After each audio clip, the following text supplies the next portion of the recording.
Well, that's a good question. I pondered that.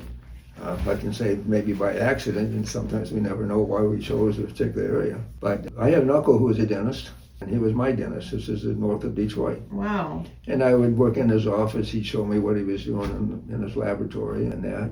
And working in his office meant I was painting stripes in his parking lot. But he'd have me in to look at that. So then I went to attend University of Detroit, and they scared the living stew out of me. I wanted to go into dentistry with that person as a sophomore in high school.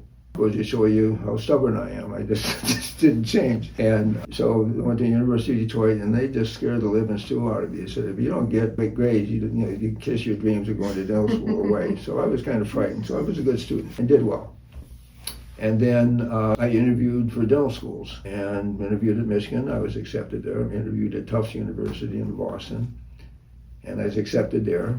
And back then, the tuition at Tufts was like $15,000 a semester versus $2,500 a semester in Michigan. Wow. Tufts was an old, dingy dental school. Michigan was brand new.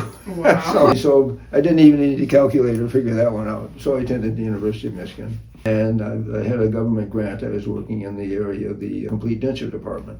And so I had my own laboratory away from the other students that I had. And so I felt I was kind of privileged, you might say, but I was able to learn a lot in that position. And I was asked by different departments if I was specialized in what they call prosthodontics or endodontics or something like that.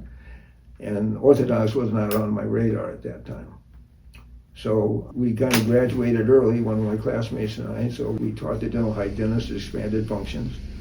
And then we had a professor who encouraged us to go into practice together.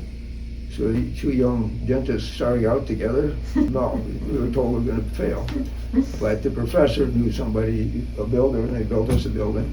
So a fellow student, he and I would go driving back and forth just to watch the building being built, and couldn't even get the carpet in. We were so busy. In an area of town, there wasn't any dental presence. So after a couple of years in practice, I didn't like what I was seeing from an orthodontic perspective, but keeping in mind, most undergraduate students or dental students always complained they didn't know enough about orthodontics. And I certainly didn't. And yet I'd always hand in my appliances, orthodontic appliances, do them at the last minute and do well on it. And I got the George E. Moore Award in orthodontics. I have no idea who George E. Moore was.